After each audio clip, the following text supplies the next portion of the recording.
الحمد لله الذي جعلنا من الناصحين وأفهمنا من علوم العلماء الراسخين، والصلاة والسلام على من نسخ دينه أديان الكفرة والطالحين، وعلى آله وصحبه الصالحين. أشهد أن لا إله إلا الله وحده لا شريك له، وأشهد أن سيدنا محمدا عبده ورسوله. اللهم صل على سيدنا محمد وعلى آل سيدنا محمد. أما بعد، فيا معاشر المسلمين، اتقوا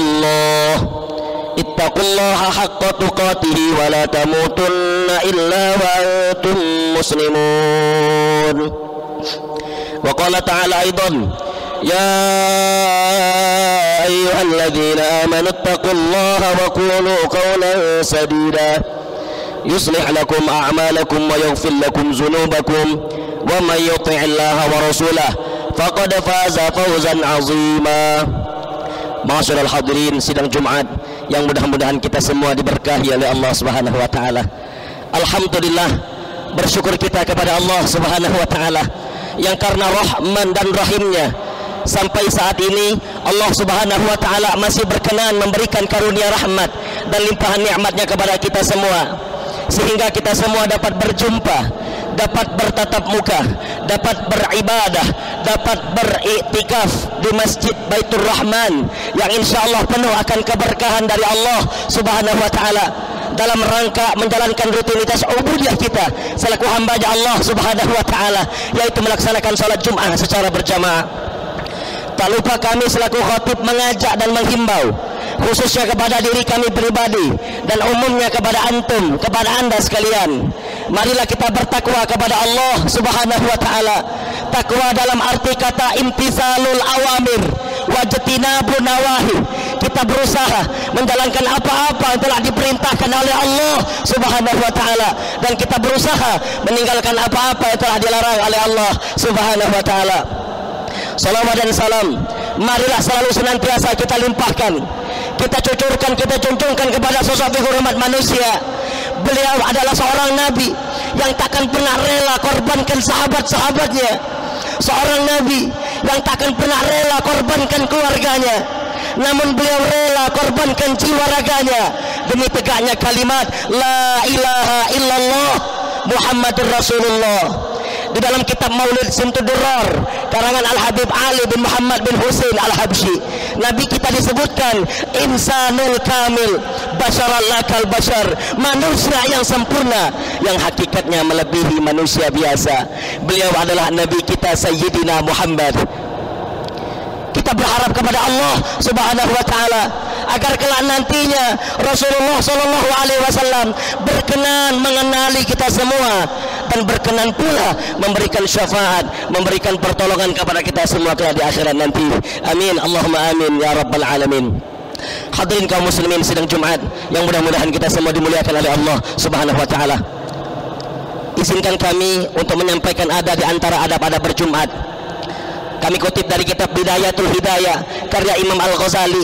Tadi kita dengar pengurus kita mengatakan sebentar lagi khatib akan menaiki mimbar untuk menyampaikan kedua khutbahnya.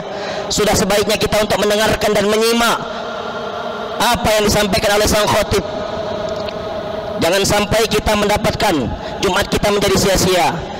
Yang perlu kita garis bawahi, ketika khatib sedang menyampaikan khutbahnya, sudah sepantasnya kita untuk menyimak dan mendengarkan. Sekalipun mohon maaf ketika mendengarkan dan menyimak tadi dia tertidur, mohon maaf, tidur yang tak mengangkat pantat dari lantai, itu lebih baik daripada dia dikala khatib sedang menyampaikan khutbahnya dia sibuk dengan tasbihnya, dia zikir mengingat Allah, dia sibuk dengan tasbihnya, dia bersalawat kepada Nabi Muhammad sallallahu alaihi wasallam. Sudah sepantasnya dia mendengar, menyimak apa yang disampaikan oleh sang khatib, sekalipun dia tertidur. Tapi mohon maaf, tidur yang tak mengangkat pantat dari lantai sehingga tak menyebabkan batal wudunya, itu lebih baik daripada dia dikala khatib sedang menyampaikan khutbahnya dia sibuk dengan dunianya, dia sibuk dengan handphonenya. Na'udzubillah, summa na'udzubillah min zalik. Kemudian juga di antara adab berjumat, kita menyimak dan mendengarkan bila mana di sekitar kita ada orang yang berkata-kata, tegurlah dia. Bagaimana cara menegurnya? Diam. Kata Imam Al-Ghazali, kata-kata diam itu sudah termasuk berkata-kata yang dapat mengurangi pahala Jumat kita. Lalu bagaimana cara kita menegurnya? Tegurlah dia dengan isyarat. Bila mana di sekitar kita ada yang tertidur, apalagi mohon maaf tidur yang mengangkat pantatnya dari lantai, bangunkan dia, lalu suruh ia untuk wuduk kembali. Harapan kita semua agar Jumat kita kali ini menjadi Jumat yang terbaik daripada Jumat sebelumnya. Amin, Allahumma amin ya rabbal alamin. Hadirin kaum muslimin, sidang Jumat yang berbahagia, hari ini kita sudah berada di 24 Syawal. Artinya kurang lebih sudah hampir 1 bulan kita telah berlalu daripada bulan yang dimuliakan oleh Allah Subhanahu wa taala. Saat ini kita sedang merasakan 2 perasaan. Yang pertama, kita merasa bahagia. Yang kedua, kita bersedih. Kita bahagia. Mengapa demikian? Kita berbahagia karena kita telah berhasil melawan hawa nafsu dan syahwat kita. Kita berhasil karena kita telah menjadi pemenang minal aidina wal faizin. Lalu mengapa demikian kita bersedih? Kita bersedih karena kita ditinggalkan oleh bulan yang mulia, bulan di mana penuh akan keberkahan dari Allah, bulan penuh akan rahmat dari Allah, bulan yang penuh akan maghfirah, ampunan dari Allah Subhanahu wa taala. Hadirin sekalian, mari kita ingat selalu pesan Ramadan kepada orang-orang yang beriman.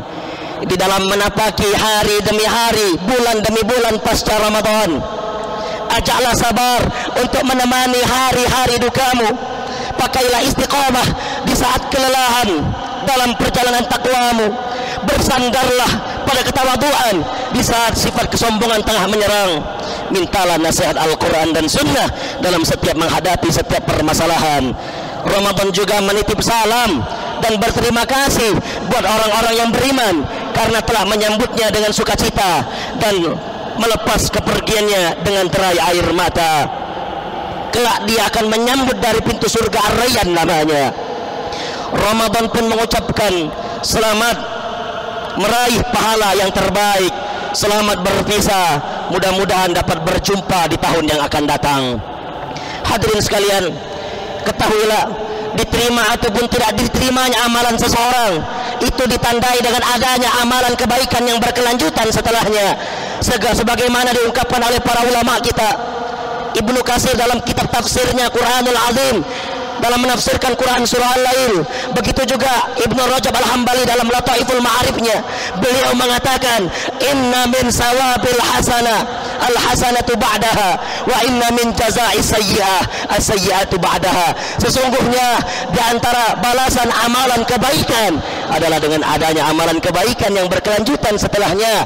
Begitu juga sebaliknya, di antara balasan daripada amalan keburukan adalah dengan adanya amalan keburukan yang berkelanjutan setelahnya.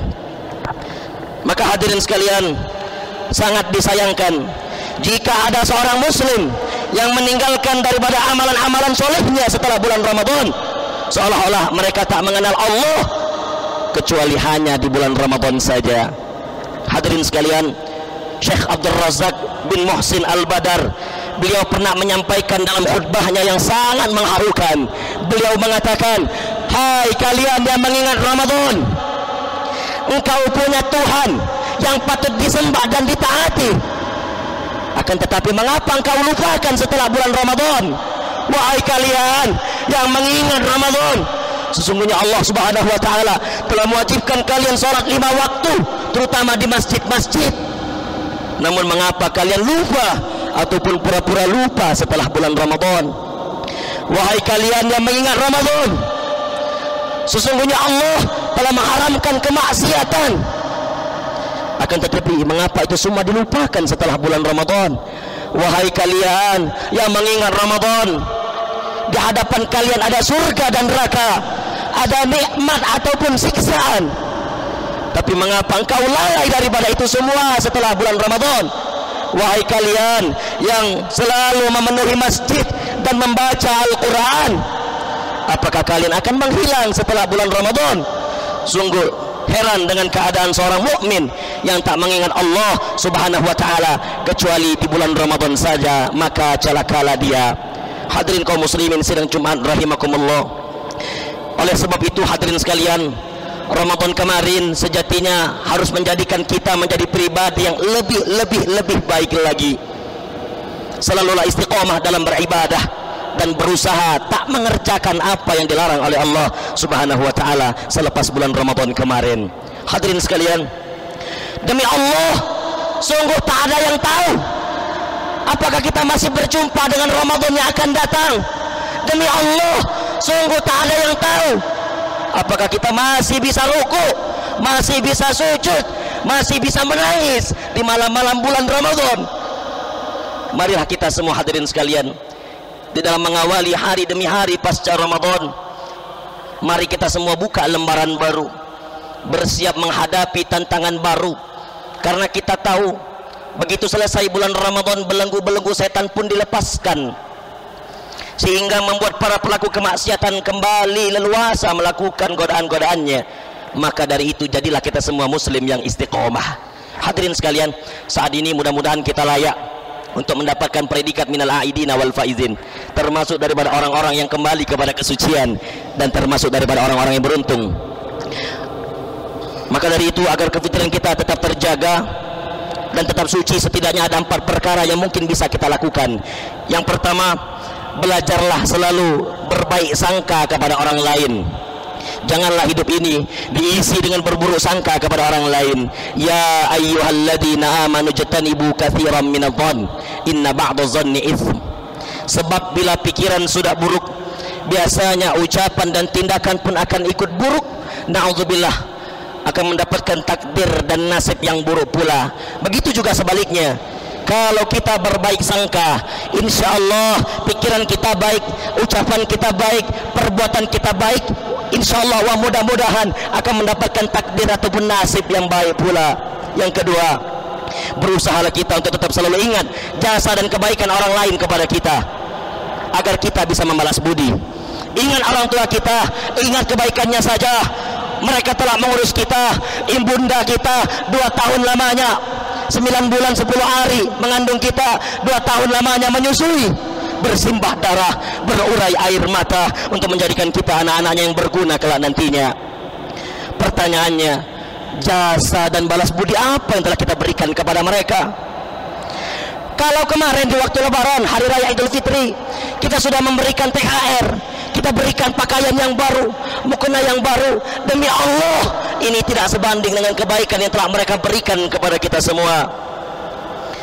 Kita mungkin pernah mendengar kisah ada seorang pengusaha sukses yang dia punya rencana ingin mengajak orang tuanya untuk berangkat haji dan umrah, ingin mengajak orang tuanya untuk keliling Eropa. Dibelikannya mobil yang mewah, rumah yang megah. Lalu sang ibu bertanya kepada sang anak, wahai anakku, untuk apa kau lakukan semua ini? Dijawab oleh sang anak, untuk membalas budi wahai ibu. Lalu sang ibu pun mengatakan, wahai anakku, tak ada seorang anak yang dapat membalas budi daripada kedua orang tuanya. Singkat cerita, sang ibu pun mengajak anaknya untuk menginap di rumahnya. Biasa di sepertiga malam, ibu pun terbangun ingin mengajak anaknya untuk sama-sama melaksanakan qiyamul lail. Karena sulitnya anak untuk dibangunkan pertama, kedua, ketiga, tak kunjung bangun. Lalu diambil segelas air oleh sang ibu, lalu disiramkan kepada anaknya. Sontak sang anak pun terbangun dengan mata yang melotot. Dia bentak ibunya, wahai ibu, kenapa ibu siram aku?